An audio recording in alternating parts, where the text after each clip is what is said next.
स्वामी प्रसाद की कमी भाजपा ने की पूरी।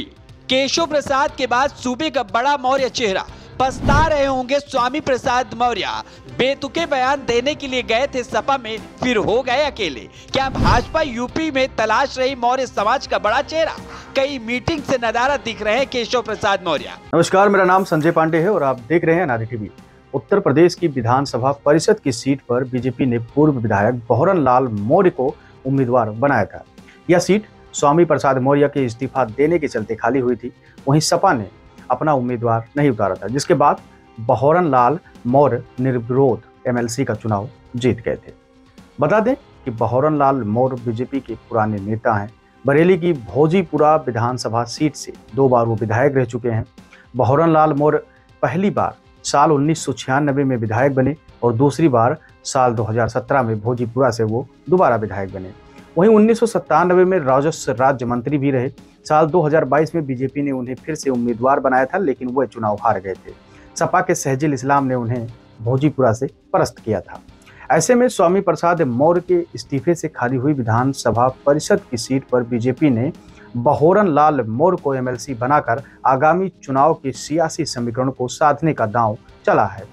माना यह भी जा रहा है कि केशव प्रसाद मौर्य की ओबीसी वोटरों के बीच जो लोकप्रियता था, जो प्रभाव था, वो कम हुआ है, क्योंकि आगामी लोकसभा चुनाव में ओबीसी वोटर और एससी एसटी मतदाता भारतीय जनता पार्टी की तरफ कम आकर्षित हुए हैं। जिसके बाद योगी सरकार ने मौर्य समाज से बहरन लाल मौर्य को लाकर केशव प्रसाद मौर्य के साथ बड़ा खेल कर दिया है। हाल ही के घटनाक्रम पर अगर नजर डालें तो यूपी सरकार के शीर्ष नेतृत्व के 2 शिखर एक दूसरे के खिलाफ आस्तीन चढ़ाए नजर आते हैं, चाहे वो योगी आदित्यनाथ हों या फिर केशव प्रसाद मौर्य हों। ये दोनों नेता एक दूसरे को मात देने के कवायद में लगातार लगे रहते हैं। शायद यही वजह रही है कि चुनाव के बाद केशव प्रसाद मौर्य अमित शाह की शरण में ज्यादा नजर आ रहे हैं। योगी सरकार की पहली कैबिनेट बैठक में भी केशव प्रसाद मौर्य नजर नहीं आए।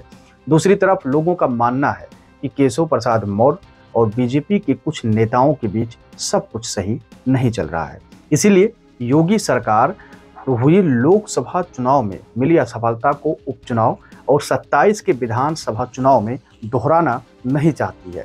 शायद इसीलिए एक बार फिर मोदी और योगी केशव के बीच तल्खियां देखी जा रही है। आइए अब आपको बताते हैं कि योगी और केशव के बीच कब कब तल्खियां देखने को मिली है। तो सबसे पहले बात करते हैं उत्तर प्रदेश के 2017 विधानसभा चुनाव की। भाजपा सरकार बनने के बाद केशव प्रसाद मौर्य का नेम प्लेट एनेक्सी मुख्यमंत्री कार्यालय से हटा दी गई थी। विवाद बढ़ने पर दोनों लोगों का कार्यालय सचिवालय स्थित विधान भवन में फिर से वो नेम प्लेट स्थापित किया गया था। दूसरी बार केशव की अगुवाई वाली लोक निर्माण विभाग पीडब्ल्यूडी के कामकाज की समीक्षा जब मुख्यमंत्री योगी आदित्यनाथ खुद करने लगे थे। विभाग के अफसरों के साथ मुख्यमंत्री सीधे बैठक करने लगे थे और उसमें केशव प्रसाद मौर्य को उस मीटिंग से दूर रखा जाता था, जिसको लेकर केशव प्रसाद मौर्य और योगी आदित्यनाथ के बीच फिर से तल्खियां देखने को मिली थी, एक दूसरे से नाराजगी देखने को मिली थी। मुख्यमंत्री ने पीडब्ल्यूडी के कामकाज की समीक्षा शुरू की तो केशव प्रसाद मौर्य ने सीएम योगी के अधीन लखनऊ डेवलपमेंट अथॉरिटी में भ्रष्टाचार को लेकर मुखर हो गए थे।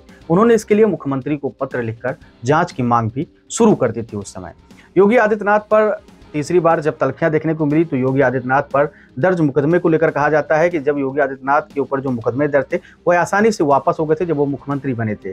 लेकिन केशव प्रसाद मौर्य की जब बारी आई तो फाइलें इधर का उधर होने लगी। पीएमओ के हस्तक्षेप के बाद ही केशव प्रसाद मौर्य के खिलाफ दर्ज मुकदमे हटाए गए थे। पीडब्ल्यूडी के एमडी की नियुक्ति भी मुख्यमंत्री कार्यालय से होती थी। केशव जिन अफसरों का नाम सुझाव में देते थे उन्हें नहीं नियुक्त किया जाता था।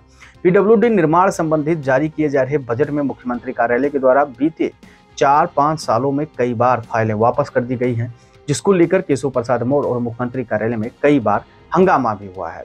तो ये उत्तर प्रदेश की जो सियासत है वो लगातार कहीं ना कहीं लोकसभा चुनाव के बाद एक बार फिर से जो उत्तर प्रदेश की बीजेपी के जो 2 बड़े नेता हैं मुख्यमंत्री योगी आदित्यनाथ और केशव प्रसाद मौर्य, इनके बीच पुराने कई बीते सालों में भी तल्खियां देखने को मिली थी और अब भी वैसे ही तल्खियां और नाराजगी देखने को मिलती है। हालांकि ये दोनों नेता एक दूसरे के खिलाफ कहीं जनसभा हो या कोई मीटिंग हो पार्टी की तो उसमें एक दूसरे के ऊपर हस्तक्षेप करते हुए कभी नजर नहीं आए, कभी एक दूसरे के सामने कभी इस तरीके का आरोप प्रत्यारोप का खेल नहीं किए। लेकिन फिर भी अंदर से सूत्रों का माने या अन्य लोगों की माने तो ये लोग जरूर कहते हैं कि केशव प्रसाद मौर्य और योगी आदित्यनाथ के बीच सब कुछ सही 2017 चुनाव के बाद से ही अब तक अच्छा नहीं रहा है, क्योंकि केशव प्रसाद मौर्य को यह भी माना जा रहा था चुनाव के बाद 2017 विधानसभा चुनाव में कि वो मुख्यमंत्री बनेंगे, लेकिन योगी आदित्यनाथ का नाम आगे आया था और मुख्यमंत्री के पद पे योगी आदित्यनाथ ही बने हुए थे। केशव प्रसाद मौर्य को लेकर भी कई बार अफवाहें उड़ी 19 के बीच में, फिर 21 के बीच में कि केशव प्रसाद मौर्य अमित शाह की शरण में हैं, दिल्ली गए हैं, वो मुख्यमंत्री बन सकते हैं, योगी आदित्यनाथ को हटाया जा सकता है। लेकिन योगी आदित्यनाथ का हिंदूवादी चेहरा और हिंदूवादी कार्ड के पीछे केशव प्रसाद मौर्य पीछे पड़ गए और वो उनसे बहुत दूर रह गए उस रेस में, जहाँ की रेस में वो शामिल होना चाहते थे और उस रेस को जीतना चाहते थे। फिलहाल योगी आदित्यनाथ अभी भी मुख्यमंत्री हैं। जब लोकसभा चुनाव हुआ था तब भी ये बातें की गई कि अगर बीजेपी 400 सीटें पाती है तो योगी आदित्यनाथ को दरकिनार कर दिया जाएगा, यानी कि मुख्यमंत्री पद से हटा दिया जाएगा। आम आदमी पार्टी के राष्ट्रीय अध्यक्ष अरविंद केजरीवाल, दिल्ली के मुख्यमंत्री अरविंद केजरीवाल ने अपनी जनसभा के दौरान ये बातें लोकसभा चुनाव के दौरान भी कही थी कि अगर बीजेपी 400 के पार जाती है तो वो अपने ही मुख्यमंत्री उत्तर प्रदेश के योगी आदित्यनाथ को बदल देगी।